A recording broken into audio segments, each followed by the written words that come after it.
The Mandalorian Season 2 has touched a lot of themes and topics, but what amazed me the most is how they dealt with the symbolism of armor and identity. Hi everyone, I'm B, and in this video, I will talk about what Din Djarin's own armor means to him, and what being a Mandalorian means to him.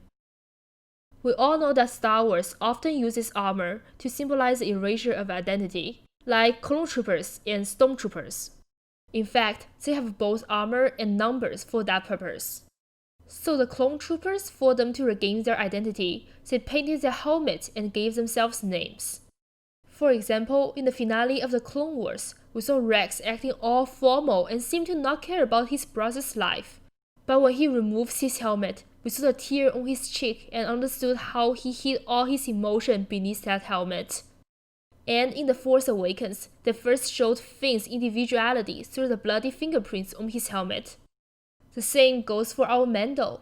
Throughout the show, as we see Din Djarin slowly loosen up with the armor, he's also showing more humanity, especially towards Grogu. In fact, the whole show is about Din Djarin discovering his identity as a Mandalorian, even from Season 1. The show begins with a bounty related to Beskar, the material for traditional Mandalorian armor. It is a universal belief that Beskar represents Mandalorian, and our main protagonists seem to believe so too. So yes, this show has been focusing on the armor from episode 1, but the connection between the armor and his own identity as a Mandalorian isn't really developing until Season 2. For Season 1 is mostly the conflict with his identity as a bounty hunter and protecting the baby, and the whole trust issue with the droids. Both were resolved in the first season. As we can see, he has entirely abandoned being a bounty hunter and made peace with IG-11, even honored his death. I think for Din Djarin, the two key moments from Season 1 are when Omera tries to take off his helmet and convince him to stay, and when IG-11 takes it off for him in order to cure him. In the first scenario, it's clear there's temptation for him to stay and live a quiet life with a baby, but he isn't mentally there yet. Also, there was still danger coming for the baby, so we all knew that's fruitless. And the second scenario is actually a massive character turn for him to accept help from a droid, which is one of the main themes for Season 1. But this also prepares him for his upcoming self-searching journey in Season 2. So yeah, let's start the second season with the first episode. We have Cobb Vanth wearing Boba Fett's armor. It is clear that Cobb Vanth has no wish to become a Mandalorian, but Boba Fett's armor empowers Cobb Vanth, let him refine his identity as a marshal, and have both the courage and the physical power to protect his people. This showcases that the Mandalorian armor can have positive influence on non-Mandalorian people. In this show, we've seen a lot of people going after the Beskar armor for money, but Cobb Vanth didn't care about that. He cared about his people, and that was a selfless motivation. After they decided on the trade, he didn't get greedy and he honored his words. Even though Mando didn't express it out loud, I believe he approves his bravery and his sense of responsibility. This is the first indication in this season that one's belief and actions don't have to associate with armor. The second episode doesn't have much to do with armor, as it is more a side adventure than a main story quest. But the Frog Lady has one important line. She said, "I thought honoring one's word was a part of the Mandalorian code. I guess those are just stories for children." This is basically a turning point for Mando's attitude in this episode. He deeply cares about the Mandalorian code, and this is a reminder for him that as long as he wears the armor, he has a responsibility to represent any Mandalorian. This also shows how, from an outsider's point of view, the Mandalorian armor is directly linked to the Mandalorian code. Episode 3 is a page-turner for our Mando. He met Bo-Katan and two other mainstream Mandalorians, and learned that he actually came from a distant branch. I think this is the first time he met any Mandalorian outside his covert, and it is an eye-opening experience for him. This might also be the first time he begins to question his upbringing, how he was told to never remove his helmet. There is literally no reason for him to trust these three, but he at least kept an open mind. Even though we can't really see his expression, I have a feeling that by the end, he was impressed by these three's fighting style, as they took out those stormtroopers in unison. The following 2 episodes, 4 and 5, don't really have much to do with the armor, as they are mostly centered on the Grogu storyline. But we have one scene in episode 4 where Mando and Grogu are drinking the soup, and Mando lifts up his helmet just a little bit. We can clearly see that Grogu is curious about what's underneath. From how that scene is shot, I can say that this isn't something that happens a lot. This is a direct demonstration about how he isn't as strict with his armor anymore, at least around Grogu. I think placing this scene right after episode 3 isn't just showing how close these two has become. It is also a result of meeting those 3 Mandalorians.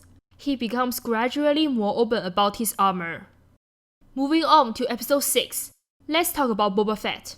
This will involve contents from the last episode of this season as well. The whole issue with Boba Fett's armor is that he is not a Mandalorian, and he has no intention to become one either. But now that we know his father was a foundling, does that give him the legitimacy to claim this armor? As the audience, we all know that's Boba Fett's armor, of course. But for the characters in the show, it's a debatable issue. Din Djarin and Bo-Katan certainly has different opinions on this matter. Din Djarin agrees to give him the armor because Boba Fett proved his father was a foundling. And I believe Din Djarin has more compassion towards foundlings as he was one himself. Bo-Katan seems to disagree, and she looked down on him. I don't know her issue was with Boba Fett personally or with the clones. We all know she has history with the clones back in the Clone Wars, so that could be one. Either way, it's an example that one can wear the armor but doesn't represent the Mandalore, which conflicts what Din Djarin had learned all his life, and yet he was okay with this after Boba Fett helped him fight the Imperials. So I think at this point, he is already less strict on the rules about the armor, and realizing the link between the armor and the identity of being a Mandalorian isn't as strong as he thought it would be. I also want to compare Cobb Vanth and Boba Fett here, as neither of them are Mandalorian, but they both wore this set of armor, and gained recognition by Din Djarin in the end. One thing they both show is courage before great threats, and they also fought alongside our Mando with no holdback. Mando's approval on these 2 individuals shows that he has come to a realization that others can also wear the Mandalorian armor to do good things. The last 2 episodes are the focus of his character development. Everything comes together after a season of build-up. In episode 7, Mix Mayfield plays a role of skeptic, questioning the protagonist's motive and belief, and push him towards his self-discovery path. He even laid out a plan both for him and for us. What matters more, wearing your armor or hiding your identity? The question was posed when Mando has already removed his armor, so the damage is there. But later on, we learn that he would do anything to save Grogu, including removing his helmet and abandoning all his creed. This is not something Season 1 Din Djarin had the courage to do. It is a result of a long-term connection between him and the baby, and all season of self-doubt building up. Also, to note that this isn't removing his helmet in front of one individual, like IG-11 or Omera, but a hall full of Imperial officers. This doesn't just mean risking his belief, but also risking his true identity to the Empire. Because even though Gideon seems to know his name, they have no information about his face, and it might become an issue in the future. At some point, the armor also becomes a defense mechanism on the social level. It's his comfort zone, his emotion fort. Without his armor and his helmet, he doesn't know how to act around people. He freezes up. Getting out of his comfort zone is a great step for him to take. And everything leads to the end, episode 8. Before this episode, there are a lot of fan speculation out there. Most people believe that he will remove his helmet again in the finale. But under what circumstances?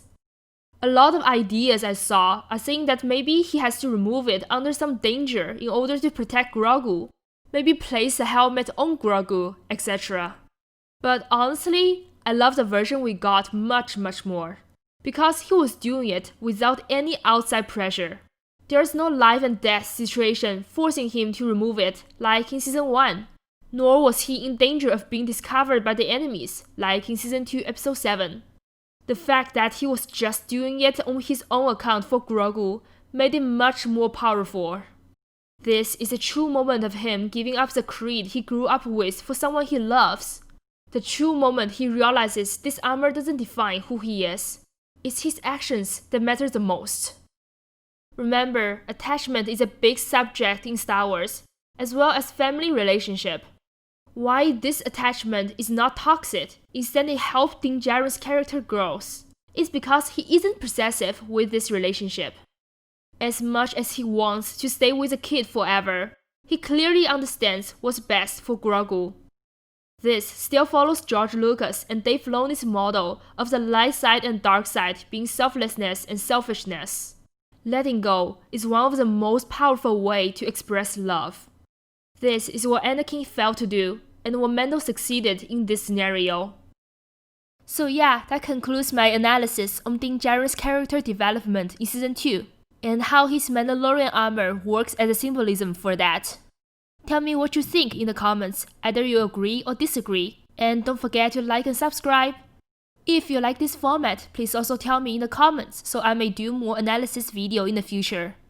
Thank you for watching, see you next time, and may the Force be with you.